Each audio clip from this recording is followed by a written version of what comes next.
வணக்கம், welcome to Chitra Murali's kitchen. இப்போ என்ன பார்க்க போகிறோன்னா, ஓட்ஸ் ஸ்மூத்தி எப்படி பண்ணுறதுன்னு பார்க்க போகிறோம். நான் வந்து செவ்வாழை ஒன்று எடுத்து வச்சுருக்கேன். அதுக்கப்புறம் வந்து டிசானோ ஓட்ஸ் தான் நான் இன்றைக்கி யூஸ் பண்ண போகிறேன். இதை வந்து நம்ம ஒரு கரண்டி ஓட்ஸ் எடுத்து நம்ம வந்து லைட்டாக வறுத்துக்கலாம்.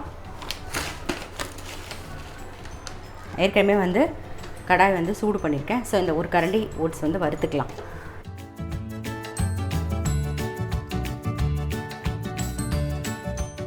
அடுப்பை ஆஃப் பண்ணிடலாம். ஓட்ஸ் வந்து நல்லா வறுபடுறது, நல்ல வாசனை வர அளவுக்கு வறுத்துண்டா போதும். அதுக்கப்புறம் இப்போ என்ன பண்ண போகிறோன்னா, நான் செவ்வாழை வந்து ஒன்று எடுத்து வச்சுருக்கேன். ஸோ அதை வந்து கட் பண்ணிக்கலாம் நம்ம.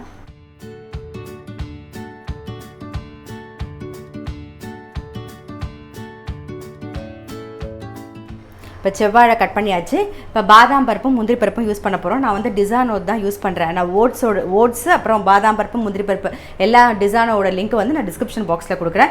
இந்த பாதாம் பருப்பு வந்து ஒரு 4 பாதாம் பருப்பு எடுத்து வெந்நீரில் ஊற வச்சுருக்கேன். பாருங்கள், இது வந்து தோலெல்லாம் நம்ம எடுத்துக்க போகிறோம். அதுக்கப்புறம் இதுலேருந்து ஒரு 4 முந்திரி பருப்பு எடுத்துக்கலாம் நம்ம.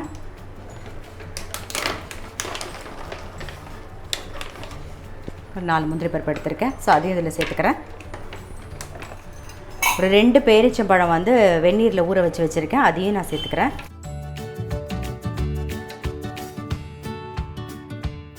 இப்போ உரிச்ச பாதாம் பருப்பை சேர்த்துக்கலாம். அதுக்கப்புறம் வறுத்து வச்சுருக்கிற ஓட்ஸையும் சேர்த்துக்கலாம். நாம் 1 கப்பு பால் சேர்த்துக்கிறேன். இப்போ இதை வந்து மிக்சியில் அரைச்சின்னு வந்துடுவோம் நாம்.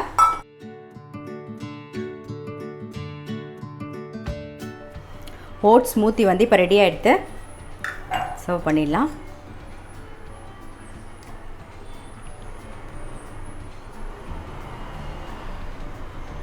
ஸோ இது வந்து காலையில் நம்ம வந்து ஒரு பிரேக்ஃபாஸ்ட்டுக்கு குடித்தோன்னு வச்சுக்கோங்களேன், நல்லா ஃபில்லிங்காக இருக்கும். எக்ஸசைஸ்லாம் பண்ணிவிட்டு வந்துட்டு ஒரு வாழைப்பழம் இந்த மாதிரி ஓட்ஸ் கொஞ்சம் போட்டு இந்த மாதிரி எல்லாமே மிக்ஸ் பண்ணி ட்ரை ஃப்ரூட்ஸ்லாம் போட்டு மிக்ஸ் பண்ணி அடித்து குடிச்சிங்கன்னா நல்லா டேஸ்ட்டாகவும் இருக்கும், ஃபில்லிங்காகவும் இருக்கும் நமக்கு. ஸோ ரெடி ஆகிடுது நம்மளுடைய ஓட்ஸ் ஸ்மூத்தி.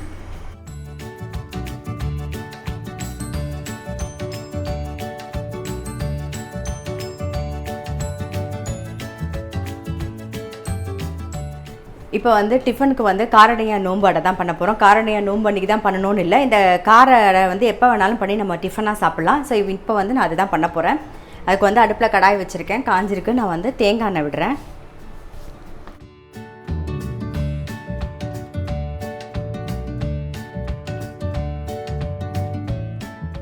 தேங்காய் எண்ணெய் வந்து டிசானோ தேங்காய் எண்ணெய் தான் யூஸ் பண்ணுறேன். அதோட லிங்க்கும் வந்து நான் டிஸ்கிரிப்ஷன் பாக்ஸில் தரேன் நான். இப்போ தேங்காய் எண்ணெய் காஞ்செடுத்து கொஞ்சம் கடுகு, கொஞ்சமாக உளுத்தம் பருப்பு, கொஞ்சம் சீரகம், காரத்துக்கு வந்து பச்சை மிளகா கட் பண்ணி வச்சுருக்கேன், ஒரு சின்ன துண்டு இஞ்சி, கொஞ்சம் கருவேப்பிலை, அவ்வளோதான். அதையும் சேர்த்துக்கலாம். கொஞ்சம் வந்து பெருங்காயம் சேர்த்துக்கலாம் நாம். நான் வந்து 1 கப்பு அரிசி மாவு எடுத்திருக்கேன். ஸோ இந்த கப்பில் 1 கப்பு அரிசி மாவு எடுத்திருக்கேன். ஸோ அதே கப்பில் 2 கப்பு தண்ணி விடுறேன்.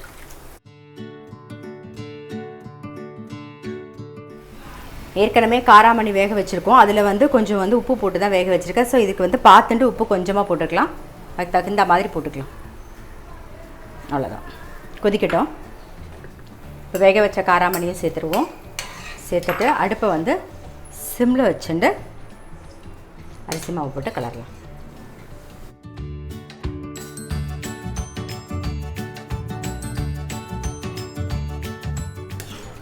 கார அடை பண்ணுறது 1 கப்பு மாவு எடுத்துக்கிட்டிங்கன்னா கரெக்டாக 2 கப்பு தண்ணி பர்ஃபெக்டாக இருக்கும். இங்கே பாருங்கள், எல்லாம் சேர்ந்தாப்பில் வந்துருக்கா. ஸோ 2 கப்பு தண்ணி கரெக்டாக இருக்கும். இப்போ நான் ஆஃப் பண்ணிடுறேன். கொஞ்சம் ஆறினோடனே நம்ம வந்து அடையாக தட்டிக்கலாம். கலரி வச்சுருந்த மாவு நல்லா ஆறிடுத்து. ஸோ நம்ம வந்து கையில் வந்து தேங்காய் எண்ணெய் தொட்டுண்டு இதை வந்து தட்டிடலாம்.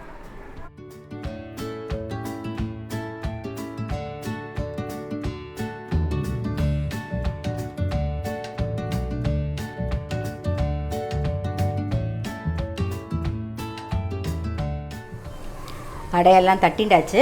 இப்போ வந்து இட்லி பானையில் தண்ணி விட்டுருக்கோம், அந்த நல்லா கொதிச்செடுத்து. ஸோ ஒரு 10 நிமிஷம் வேகட்டும். அதுக்கப்புறமா நம்ம பார்க்கலாம். ஒரு 10 நிமிஷம் ஆகட்டும், அது வரைக்கும் வெயிட் பண்ணலாம். பாருங்கள், நம்மளுடைய காரடைய நோம்பு அடை வந்து ரெடி ஆகிடுது.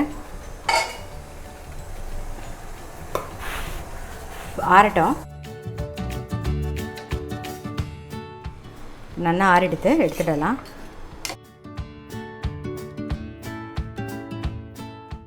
இன்னும் கொஞ்சம் ஆறினோடனே இது மாதிரி தனித்தனியாக வந்துடும். கொஞ்சம் சூடாக இருக்குது.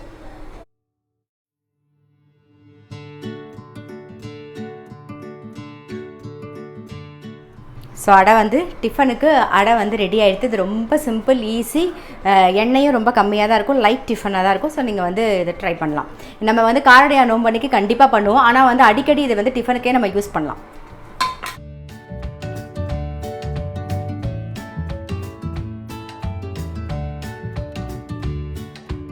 ஸோ இப்போ மத்தியானத்துக்கு வந்து ஜவ்வரிசி ஊற வச்சுருக்கேன், அப்புறம் திணை ஊற வச்சுருக்கேன். ரெண்டுத்தையும் சேர்த்து வந்து தோசைக்கு மாவு அரைக்க போகிறேன்.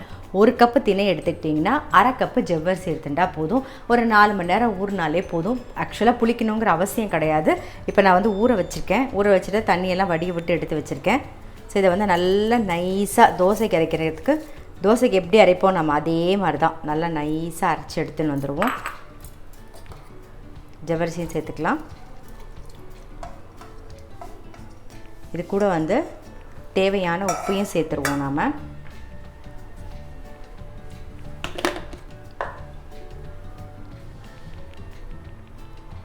தேவையான உப்பையும் சேர்த்துக்கிறேன்.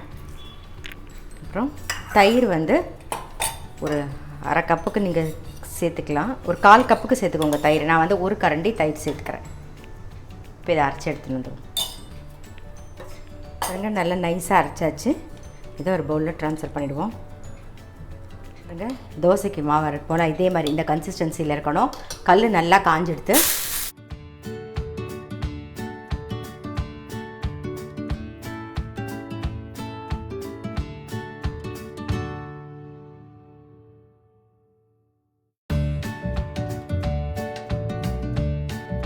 இப்போ திணை ஜவ்வரிசி தோசை வந்து ரெடி ஆகிடுது.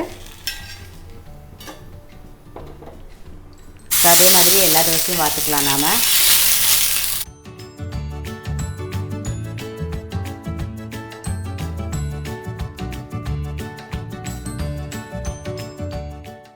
ஸோ இதுக்கு பார்த்திங்கன்னா மிளகாப்பொடி ரொம்ப நல்லாயிருக்கும். அப்படி இல்லைன்னா தேங்காய் சட்னி, இல்லை தக்காளி சட்னி, இல்லை சாம்பார் எது வேணாலும் தொட்டுண்டு சாப்பிட்லாம்.